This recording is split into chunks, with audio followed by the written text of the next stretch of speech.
Good morning. Good morning. Good morning. Good morning. I am Tamara Johnson Shealey. Good morning. It's Friday, December the 6th. I cannot believe that we are this close to Christmas. I don't know where my trusty co host is this morning. I think this gloomy weather has everybody moving a bit slow.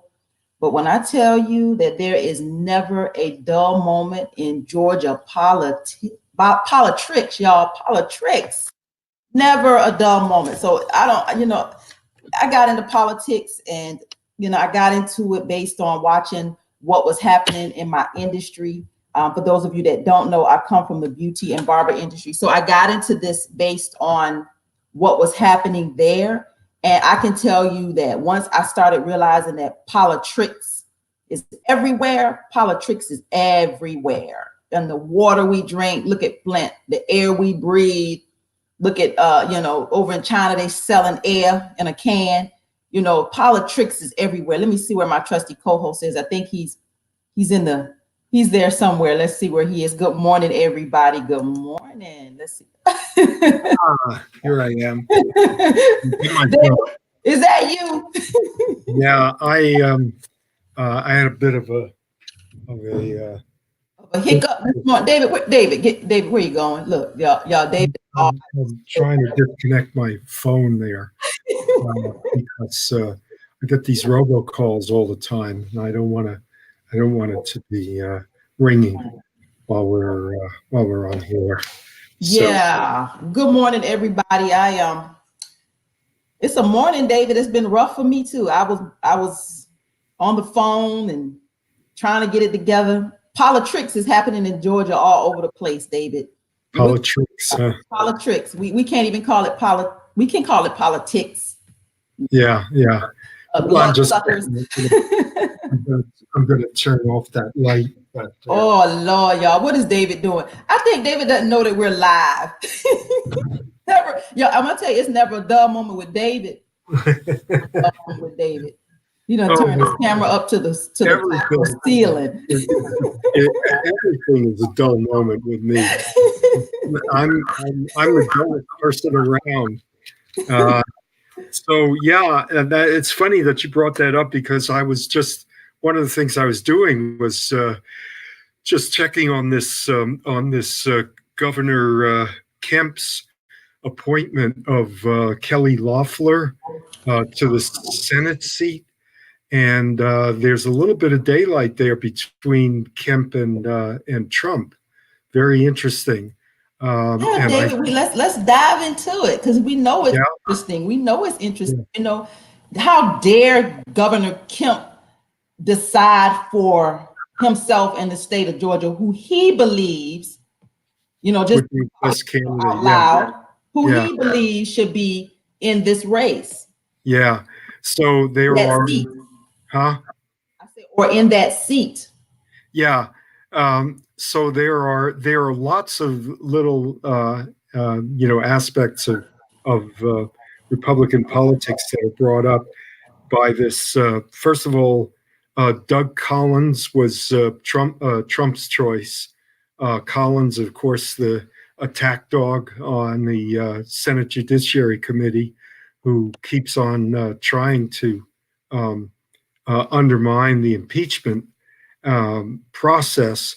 But the things that I just read, just from the Standard News, Politico, and CNN, are that Loeffler is actually a better choice for the Georgia GOP because they're losing the Atlanta suburban counties, and that's having a woman run for the Senate could help them in those suburban counties. Um, Now, David, let's back up. Let's backtrack. Now, come on, David. We're gonna go back. Could help them. It's not going to help them. well, This that's is not going to happen. I am yeah, running, David. Let's yeah, get it. Let's make sure we put it out. yeah, I'm running for that seat. uh-huh, absolutely, and I do think that there's um, the overall trends are very clear. I mean, Trump lost both Cobb County and Gwinnett County in 2016, and Stacey Abrams won both of those counties in 2018. So it's pretty clear what direction that the politics are taking. Kelly Loeffler has another advantage to her, which is that she is a multi-millionaire, and she's willing to fund her campaign to the tune of $20 million. Let's put a pin in that, David. Yeah. That is a disadvantage. So we are Georgia. Let's ask Georgia, and you and I gonna be on the broadcast by ourselves today. Berto's gonna join us in just a bit, but let's just ask Georgia: is Georgia for sale? Because this woman has decided, like, I don't need to raise money. I don't need to. Are we for sale, David? Because that's what it sounds like. You don't have to get elected. You don't have to get out here and get with the people. You don't have any argument with me about this. I'm trying to put forward some issues within Republican politics that I think are pretty interesting to figure out what their thinking is on this subject. So she's willing to put up $20 million in 2020 to get that seat for 2 years, right? Because she'd have to run again in 2022, and that is compared to anyway. She's also the co-owner of the Atlanta Dream, the WNBA basketball team. So it seems to me that you're right, that the Republicans are caught in a real contradiction, because she's not totally on board with the ideological anti-abortion. You tapping on the table, David, because your screen is shaking. Yeah. Sorry. So that she may lose part of the base. Republican base on that. He is going to lose a part of the Republican base. She is, yeah.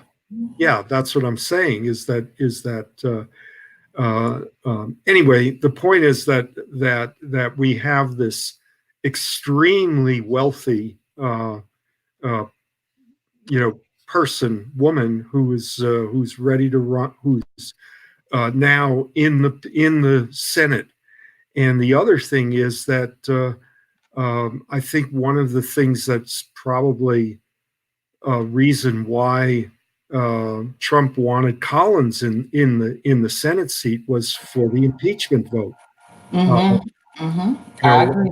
I wonder if this Kelly Loeffler is now, she gave $100,000 to the Trump reelection campaign just last month, but it's still, she's not an entirely locked in, totally reliable vote. Well, let's break this down. I just don't believe that Georgia is for sale. I don't believe that. I'm not disagreeing with you about that. I'm just saying that this is the best that they could do. This is the best that Kim could do. Come up with a woman, to find a woman who is young. She's under 50. Very looks like the model of a white suburban wealthy woman. She's all of the success story. I don't know what her background is entirely, but she's from Illinois. She grew up on her family's farm in Illinois. So she's not Georgian. She's not a Georgian. Yeah, and that's the other thing. She doesn't have any political experience. So, she's it's going to be interesting to see if she can actually pull this off. You can't, David. Let's back up. I need you to not talk like I'm not the candidate. Like I am. Let me say this out loud and clear. I am running for the United States Senate. So let's back up on her, because this woman has come into this race appointed Back in 1922, I actually posted this just yesterday. In 1922, there was the first woman who was elected, who was appointed, that was in the United States Senate, Right. was appointed. And she Right. was from Georgia, a racist woman, of course. Yeah. She was appointed. Kelly Loeffler now is the second woman who was appointed. I will be the first woman to be elected to the United States Senate right here in Georgia. Let's get it. Let's just put it out there. Let's make it plain. Let's make it clear. Georgia is a new, this is the progressives, this movement, what people want, who we once were. I'm born and raised right here in Georgia. I know what this is. Southeast Georgia, rural Georgia. I know what this is. I know who Georgia is, and I know who Georgia wants to be. And I'm a progressive. And David, this woman cannot buy us. We are not for sale here in Georgia. We're not. Georgia is not for sale. Georgia is not for sale. That's going to be the title of this broadcast today. Georgia is not for sale. Right. And well, the Georgia's voters may be suppressed again, and that is really the issue at this point. I just think it's very interesting that Cobb and Gwinnett County, which were strongholds for the Republicans, have been they've been defeated in two general elections here in a row. So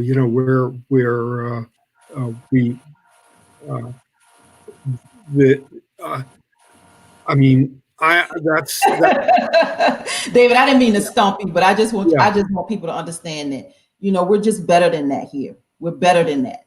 And, I'm talking about reparations on a lot, because I want Black people and brown people and white people to understand that we have to repair. We got to repair. We got to fix this. We got to fix this, else we're never going to move forward as a nation. We got to address the racism. We got to address the classism. We got to address all the elephants in the room. We got to stop, dancing around it as if these things don't exist, as if this stuff is not there. It's there. And we're not going to ignore it. We're going to address it. We're going to bring it to light. We're going to fix it. And we're going to move forward. I'm sorry, David. Well, I mean what I say. We're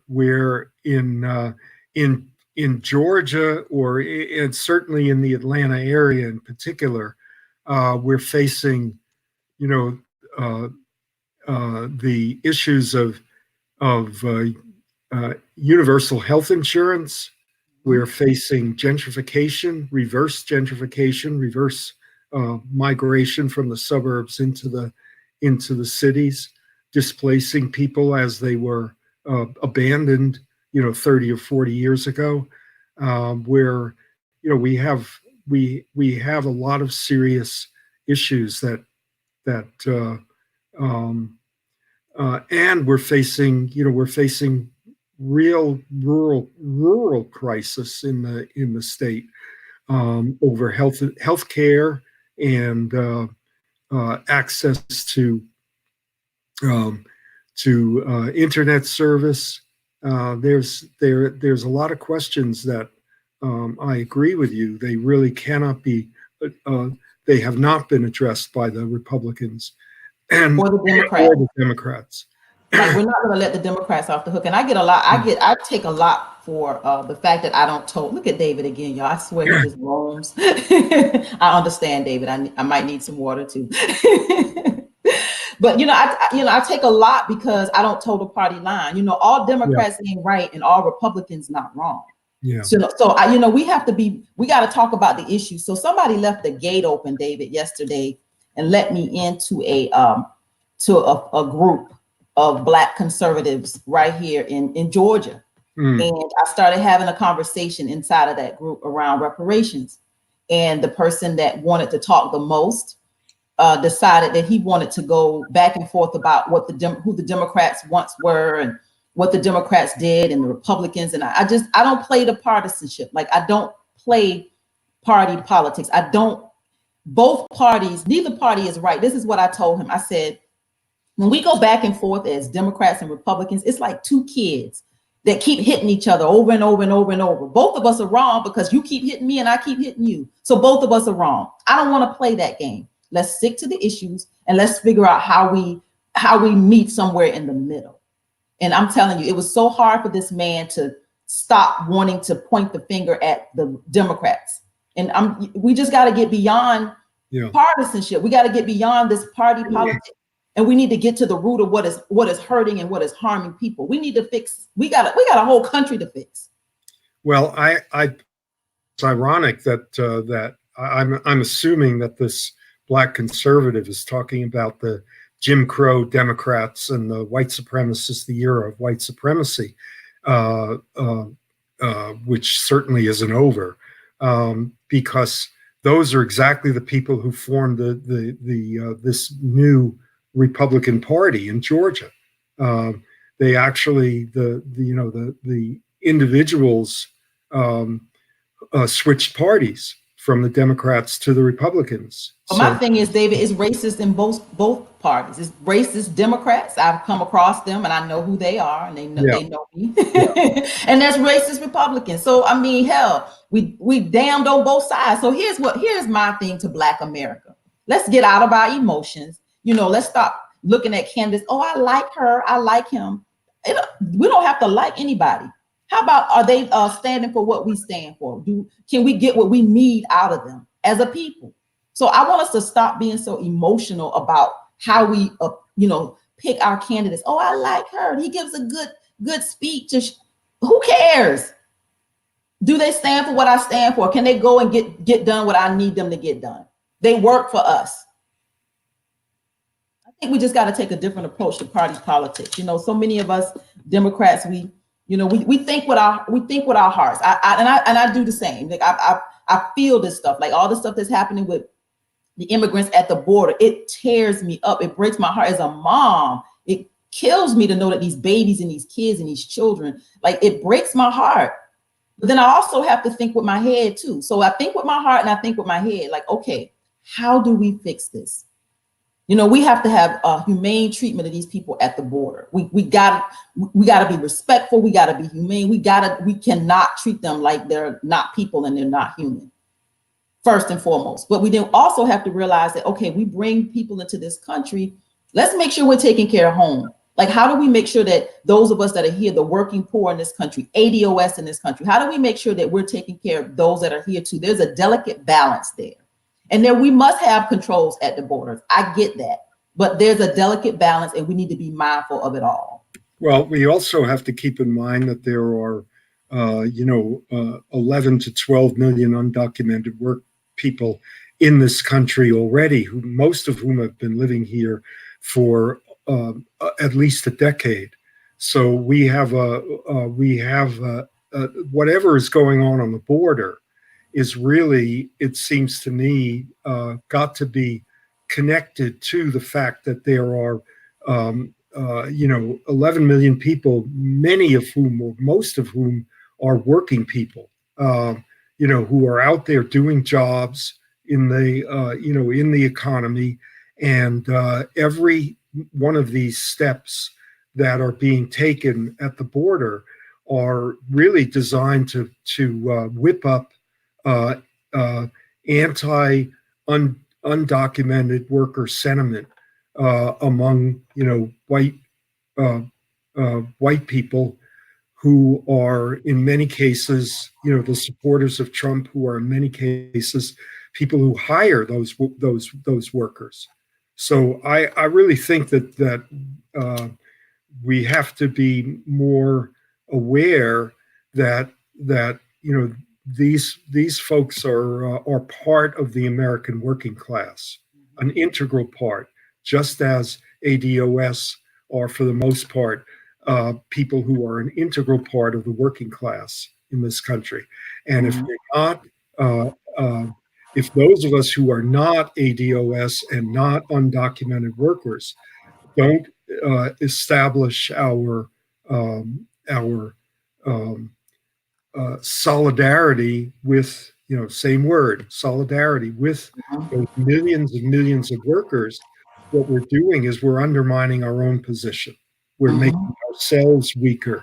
And so I think that yes, it is terrible what's happening at the border, but it is really, that's not the Trump underlying strategy. The Trump underlying strategy is to make life as precarious as possible for those 11 million people who have been living in this country and working in this country, in many cases for many, many years, decades.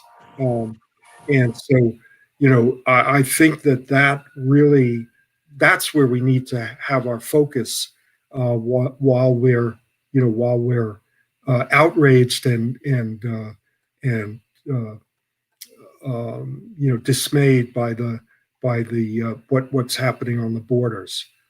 We just have so much work to do, that the division, the divisiveness, it's really about the haves and the have-nots. It's about the rich versus the rest of us. Well, and also, the thing is that that I would not. I would draw a distinction between what's happening in the Democratic Party and what is going on in the Republican Party. The Republican Party is a party of white people, and that's what it has become. That's its trademark at this point. Put a pin right there, and I'm gonna let you finish. And the party of black people whose focus is economics. It's all about the money in their pocket. It's not even, like I said, it's dollars and cents. The reason why black people are over there, they know that that a lot of those Republicans are racist. We know that a lot of Democrats are racist, but the reason the black Republicans are black Republicans is dollars and cents. Now go ahead, David. Well, yes, and I would agree with you about that. That it's a very thin layer of African Americans who have interests that are aligned with the Republican Party's platform.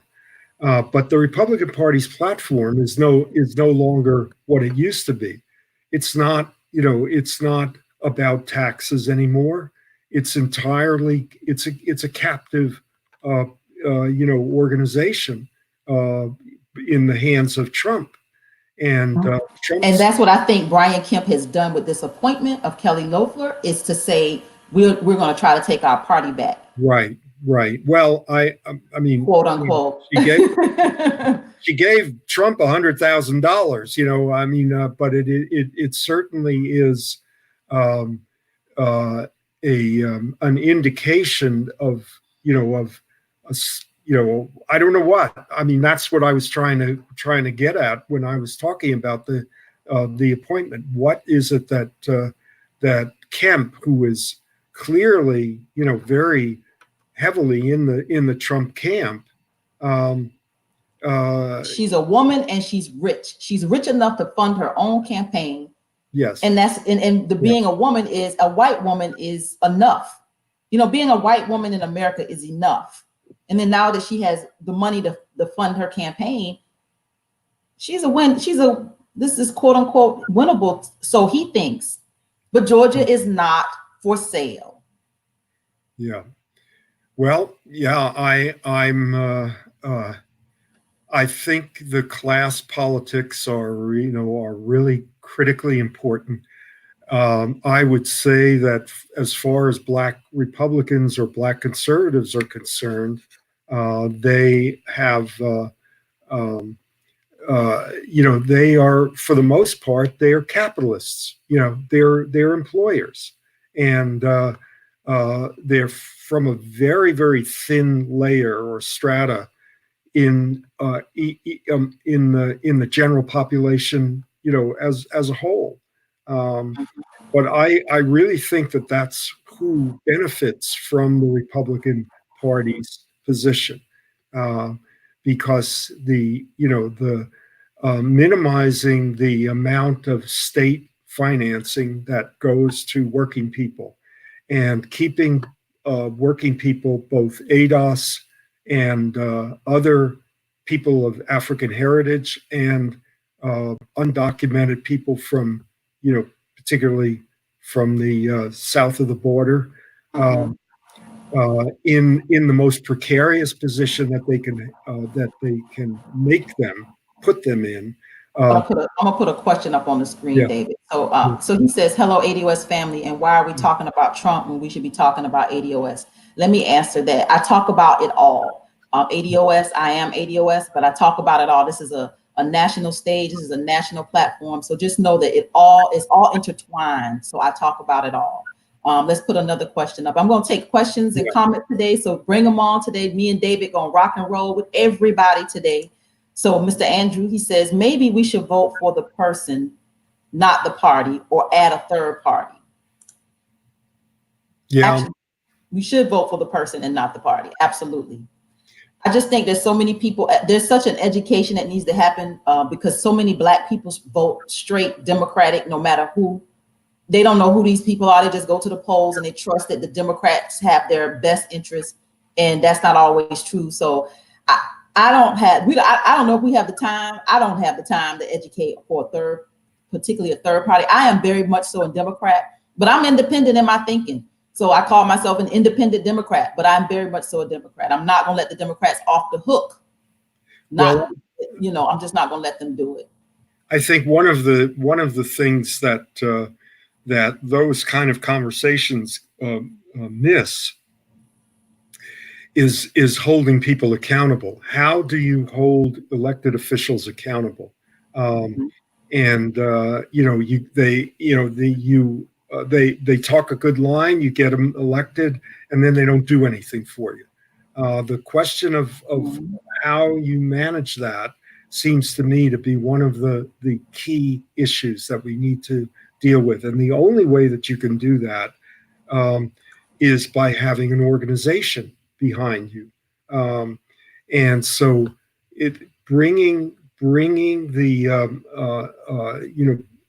this can't be simply about an electoral campaign. It has to be about building working people's organizations that can hold, elected officials accountable, even to the point of doing recall elections. I don't even know if recall elections are possible in Georgia, but there really has to be an organization that's present in order. People have to be organized. I don't think it necessarily has to be an organization. I think people have to be organized. I like the fact that people they're woke. I know that's like kind of cliche, but they're woke now. People are woke, and they're seeing that we got to pay attention to these elected officials. What they tell us they're gonna do when they get there, and then they don't do it. We got to follow policy. I follow policy for the beauty and barber industry. That's how I started monitoring what was going on here in Georgia. I follow bills. I track and monitor bills nationwide that affect the beauty and barber industry. I can tell you at any given point what's going on, where, who, how, when. I can tell you everything. And I've been organizing my industry nationally for years. So it's about people being organized. Egberto is in the house, David. Let's see where he is. Berto. Hello, how you doing, Tamara for Georgia? Good morning. Good morning, Tamara. Good morning, David. Good morning, everybody. Tamara's audience. How are you guys doing? Good morning. Doing okay, Egberto. What's going on nationally? Well, I'm hearing you guys talking about organizing and all of that, and I'm saying, whoa, right up my alley. I kind of like that. Maybe if we are organized, we can actually finally get the progressive policies that we all here want. So I love that. That's what I think that is the key. I think when people are organized and they're working in their groups, all these groups are popping up everywhere. You were just talking on your broadcast about Indivisible. Like there's groups everywhere. We have to pay attention to these politicians. Follow the bills they introduce. Follow what they put their names on. What bills are they supporting and sponsoring? Follow them. When they don't do what they're supposed to do, guess what we do? We vote you in, we will vote you out. It's interesting because there are people that are very organized and they're called lobbyists, and they're so organized. I don't know. Every time I go when myself with other organizations go lobby on Capitol Hill, the one thing I always see is a whole lot of suits out there that seem to get special treatment as they walk into the offices with the congresspersons. And it's mostly lobbyists out there, not people, mostly lobbyists that are talking to the politicians. So we have to become lobbyists ourselves. But as far as national is concerned, the name, there are two blogs that I wrote last night, one right after the other. The first one had to do with Joe Biden. And I want to tell you something. Joe Biden is definitely not the person that we want to be the representative of the Democratic Party. But what Joe Biden did with one ad yesterday showed exactly how we are supposed to fight. So my blog yesterday spoke about there's several things that occurred with that blog, that ad that Joe Biden put out there. Number one, it was fast and responsive to what occurred. And number two, it hit Donald Trump where it hurts. And the thing about it is, I really wished other Democratic politicians, specifically the progressive ones, would have done something like that, because I think that wasn't a ad to really go against Donald Trump. It was an ad to show the primary Democratic voter that if you choose me, I'm going to be on the ball. I am going to be responsive. As soon as Trump does X, I am going to be right there to slap it down. And in as much as I'm not a Biden supporter, I was very impressed with how fast that ad came together, how fast they pulled all the past statements from Donald Trump, fused it with his current statement, fused it with the laughter that came from across the ocean, and into a cohesive commercial that simply made Donald Trump look like a chump. And I thought that was so good. Number two, I went ahead and Pete Buttigieg, what we have is a whole lot of Democrats running as Republican light. And Pete Buttigieg goes out on the campaign trail and he says, I hope my party would start thinking more about deficits. The only presidents in this country that have blown the deficits to smithereens have been Ronald Reagan and George W. Bush. Mm-hmm. And when I talk about these are the guys who've exploded the deficits, and each time a Democrat has come after these guys, it was all a matter of cleaning up the mess. In fact, Clinton brought our not debt, but our deficits into positive, rather. He got rid of the deficits, and we were actually on a positive trajectory when Bush number 2 came in and threw it off the cliff. And then, of course, Obama came in, and he was ready to use austerity to go ahead and again do the budget. So what Buttigieg did was he allowed the Republican narrative to metastasize into the minds of Democrats when we are the ones that are fiscally responsible. And that's your national kind of a thing. I think that Egberto's and the $1 trillion Trump tax cut, which 95% went to the richest 1% of the population, is just a continuation of that. Exactly. The main thing, and this comes from David Stockman. Do you remember David Stockman? Yes. You remember he said it was a joke. Yeah.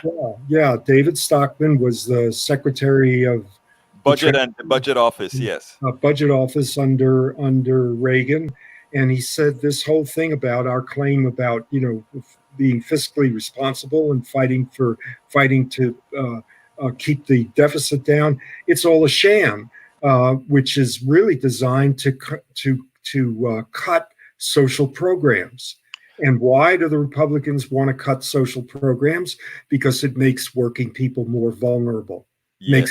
It makes their lives more precarious, which is the way that that Republicans and many Democrats who went along with all of this crap for years. And I think that's really the point that you're making about Buttigieg, is that he is buying into that the way that Clinton did, the way that that Biden did, buying into the idea that you cannot touch the defense budget, right? Right.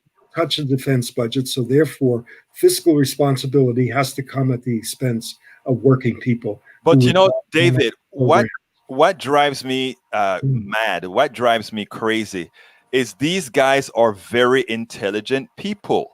Yeah. They must know the truth. So that speaks a lot about their character and what they feel about people. And one of the things that I've been stating, and this is where I say we should be running nationally, is we have to attack their character as what it is. If you are going to cause harm to somebody else knowingly, you are evil. Yeah. And I think it's something that we ought to point out. I think that they're Tamara, jump in whenever you want to, but we're kind of working this through. I think that more than anything else, the conservative or moderate wing of the Democratic Party is protecting the elite. You know, not just the top 1%, but the 9.9% that are underneath them, that have all sorts of protections for their professional lives, non-compete. You know, blue collar workers are facing all sorts of challenges from automation and globalization, and people who are in the upper reaches of the medical profession, of the legal profession, and others who are protected, and from international competition, from all of these matters, and the people who are the enablers, the corporate enablers of the 1%, are the ones who are actually getting benefit. I'm really opposed to the idea that it's the 1% versus the 99%. It's not that. It's the 90% of us who are mostly working people are the ones we have to keep in mind that the Democratic Party really runs for that.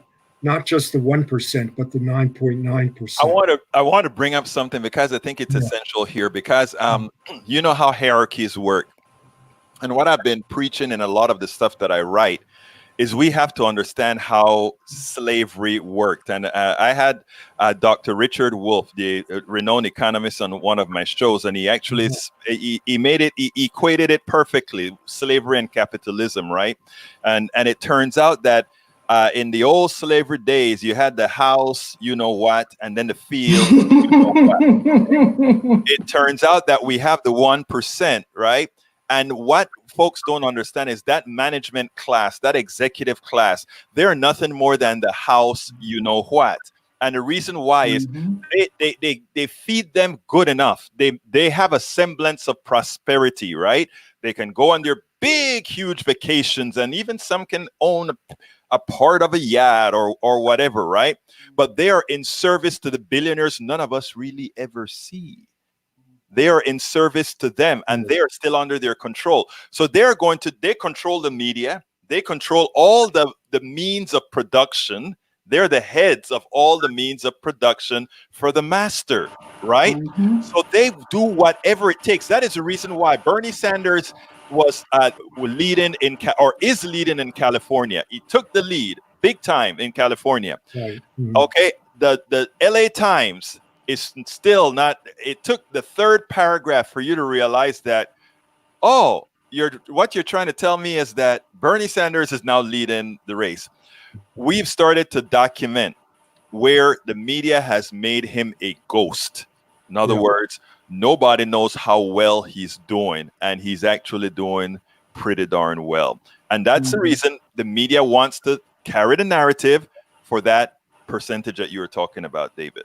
Yeah. And that's a great right there, Egberto. That's why what we're doing is so important. We say that all the time. We have to be the ones we have to write our own narrative. This is why these broadcasts, your broadcast, my broadcast, and others that are out here doing this, this is why this is so important, because the media will never tell our story and they will never tell it to our advantage. So I want to thank you, Egberto. Egberto joins us every Friday. He gives us a national perspective. You can find Egberto Monday, Tuesday, Wednesday, Thursday, Friday, Instagram, Periscope, YouTube. This man is everywhere. politicsdoneright.com. Egberto Willies, thank you.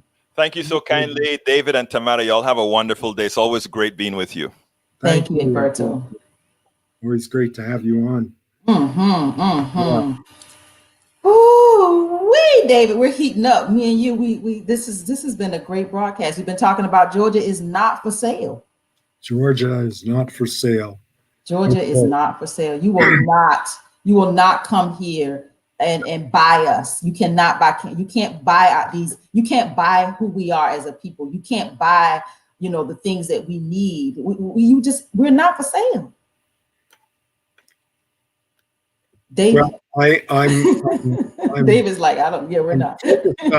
I'm really focused on what is happening with Stacey Abrams and the voter suppression, the anti-voter suppression movement in the state.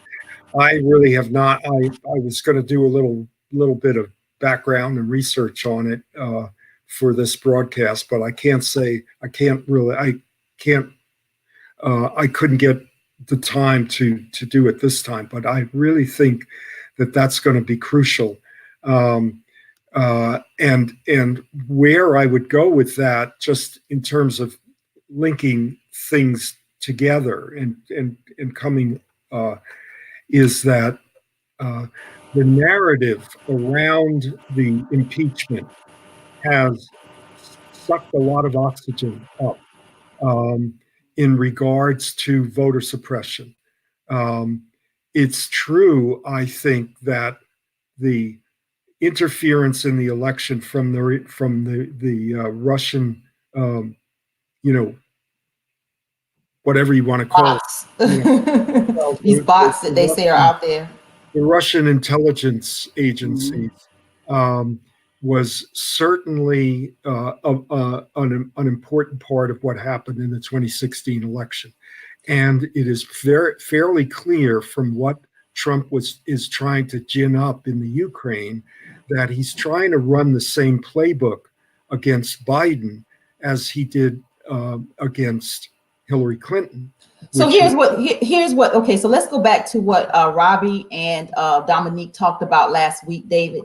They both talked about how the data, how they, Dominique mentioned how, you had abandoned homes where there was votes cast, and, there's dirty data. Right. Let's just be, we're going to call a spade a spade. Like I said, I don't just call out Republicans. We call out Democrats too. We're going to get this thing right so that we can really have fair elections. So I'm hopeful that as Stacey does her work, which is great work around voter suppression, because that's real. Republicans have an agenda. They're going to suppress the vote. They're going to do whatever it takes. But the data, it ain't clean. All the data ain't clean. So we need to make sure that we have some integrity in these voter files. Like, this stuff is good. This information is good. This data ain't, it ain't tainted. These people don't live there. This is not a boarded up house. This apartment complex is actually gone, and there should be no votes coming from this address. The data needs to be cleaned up. So we need to be sure that there's a balance there. This is where we have to be mindful that as we talk about the issues, and voter suppression is real, because we've seen where was 3 or 4 voting machines at one location. You got a line of people around the building, and then you come into a neighborhood like mine where you don't have to wait at all. Yeah. I mean, hell, you walk in there and there's 25 machines in there. They're like, come on in. Yeah, absolutely. And I think that is part of what it isn't just these voter purging, and all of that. It's the ability of people to who have the hardest time getting off of work to vote, who are the ones who are being, forced to wait in long lines and all of the other things that go on. Yeah, they're missing wages. They're missing time with their kids. They're stuck in traffic. They're racing to try to get there because they got to vote in their polling location, but you work on the other end of Atlanta. So yeah, I mean, there's a lot of ways that they have suppressed the vote. I agree, but I think we just got to be balanced. I want to be balanced in our conversation about how we address, integrity with our voting and our voting system. I agree with you. I agree with you about that. But the one thing I would say is that the Republicans are in charge. They are in charge of the score. So right now, right now. Yeah, right now. And this is why we need to get Democrats in charge, and then Democrats that are, like I say, have a balanced approach. Like, we're not going to just allow Democrats to do the same tricks. Right. We're not playing trickery, because that's what they do. Politics is trickery. One of the things that I think is the imbalance is the way in which there has been such single-minded focus on the intervention of the Russians, right? As the voter suppression is going on two levels, right? And the one that is historic to this country is the voter suppression of Black and working class votes in general. And so we need to be aware of that at the same time as these impeachment hearings are taking up all of the attention, and taking it away from the ways in which voter suppression has historically worked in this country. So that's one aspect of it, and then the other part of it is that one of the ways in which the foreign interventions are taking place is that they are targeting voters, just targeting particular groups of voters to discourage them from coming out to the polls, right? And that's and discouraging. I'm gonna tell you, there's when it comes to people being discouraged, I can just tell you that Black people are not running to the polls because of Donald Trump. This is, we're not, they're using. I'm just kind of want to take it a little further, David. We're Black people are just not afraid of another 4 years of Donald Trump. We're not. We're not afraid of another 4 years of Donald Trump. So when we have people saying we're going to get Trump back, or we got to stop Trump, or these impeachments with Trump, I'm gonna tell you, most of us, that ain't moving us at all. Yeah. Well, I do think that there is an existential threat from Trump, and I don't agree with you about. You're thinking more intellectually. You're thinking from a different perspective. I'm just telling you, the average voter, Black voter, I'm gonna speak generally. We're not. Trump ain't the worst thing that ever happened to us. We've had 400 years of Trumps. This ain't new to us. Yeah, I really get that, and I respect that point of view. But the the question is, how do we resolve that? How do we bring people out? Is that European American Democratic voters have to be aware of that there's something more that has to be done besides getting rid of Trump. It's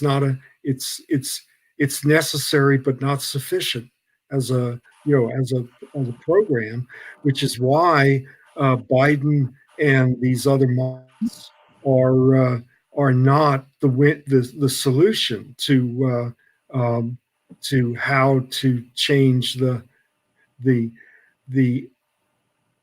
thing that Sanders keeps saying, which I think is valid, is that we need movements of people. We need the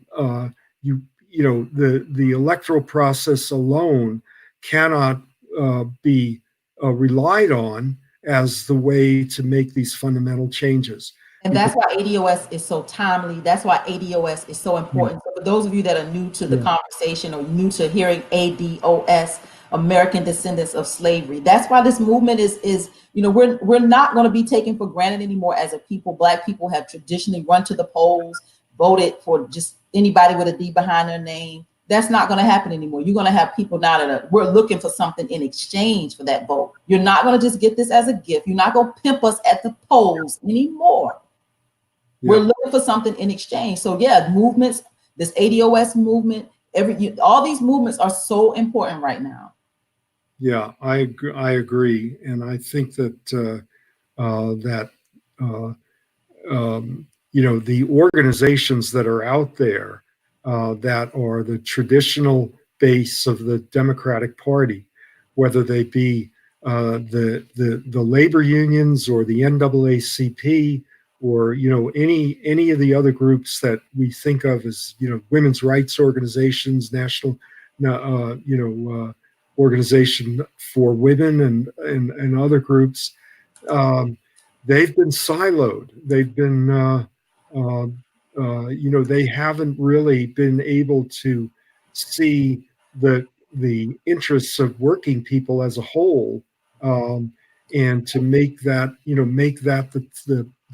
the starting point. So let me read this. Trump stinks, but our lives don't change much based on the president in office. The hood is the hood if Democrats or Republicans are in office. She's right. Yeah.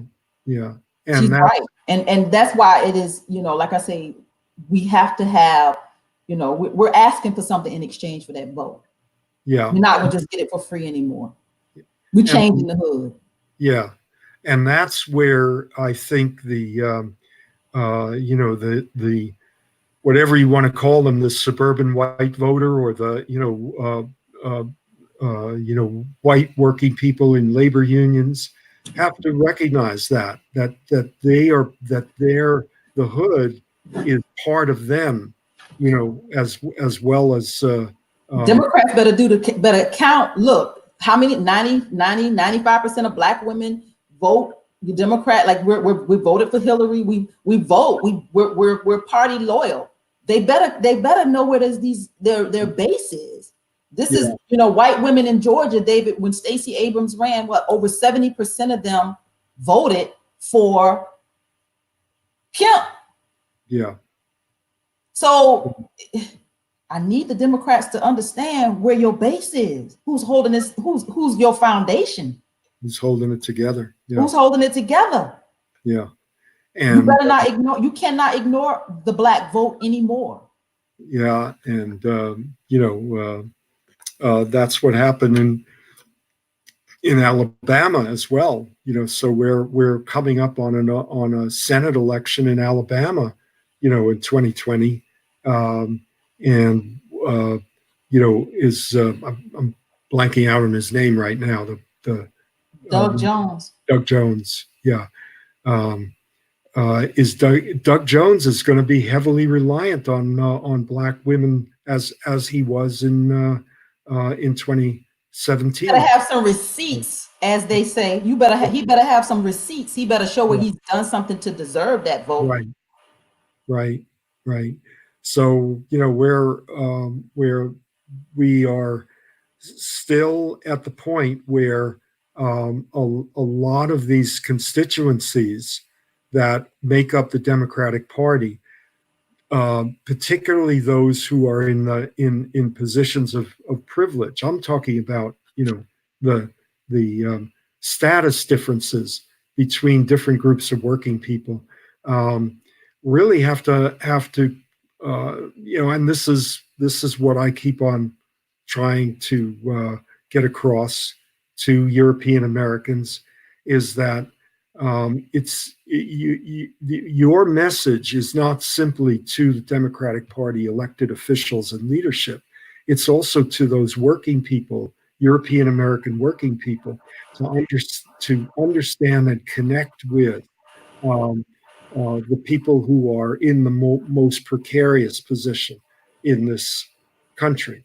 And among those people who are most precarious are American descendants of slavery. Unless we're aware that there's a distinction, between those folks and other people of color, that that ADOS have been the group that has been most targeted for racial oppression. We're doing a disservice. Most targeted for racial oppression and built this country with Yeah. free labor. Yeah. And systemically and generationally, we've still been suffering. We're still and by 2053, we're projected to be a permanent underclass in this country. Yeah. We're not. This is what's happening now with this ADOS movement. We're not. We want reparations, and we want reparations now. Yeah. And I think that that one of the things that's coming up at this point is that there's been a challenge to the whole assumption about deficits and deficit spending. That the left wing of the Democratic Party is beginning to realize that when you have deficit spending for people's needs, that actually produces prosperity for the economy as a whole. And that's say that again, David. It totally stimulates the economy. Like, what do they think we're gonna do when we get reparations? We're gonna take the money and put it under the mattress? No, we're gonna put it back into the economy. We're gonna strengthen the economy of this country. Does that not make sense to anybody? But see, they're so caught up in racism, and they're thinking somebody's gonna take something from them. How about we're gonna add to the economy? Yeah. And that's, I think, really one of the things that is the logical extension of this change, of this sea change in thinking that's going on, that we need to pump this. I mean, if you give a person who makes $1 million a year another $100,000, what are they going to do with it? If you give a poor person who makes $40,000 a year another, $1,000, what are they going to do with it? I mean, there definitely is going to be much more of a ripple effect from people who are in the most need. The other thing is that anything that gives people a little bit of leeway, a little bit of breathing space, that allows them to plan, poor people, that allows them to plan and to think ahead. It's not as if those folks are not thinking. They can't think ahead.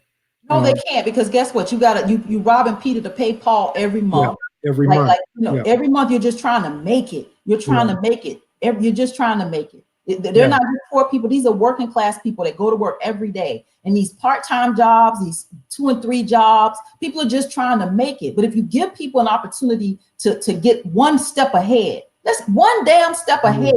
Let's see what happens to the entire economy of these United States. That's exactly where I'm going with this.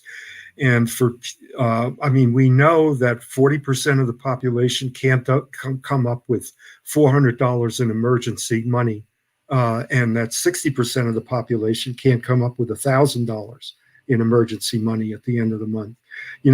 In France, there's this movement that's been developing. There's a general strike going on in France right now, and it's the labor unions and this group called the Yellow Vests that's been protesting for a year now against the Macron government, and this is a mass movement to protect their pensions, their retirement accounts, which is a national system, a robust national system in France. And one of the women who was in the Yellow Vests, the Gilets jaunes, as they're called in French, said to a reporter, "End of the world." She's talking about the environment. She said, "End of the world, end of the month. It's all the same." It's all the same. End of the month to a lot of people is the end of the world.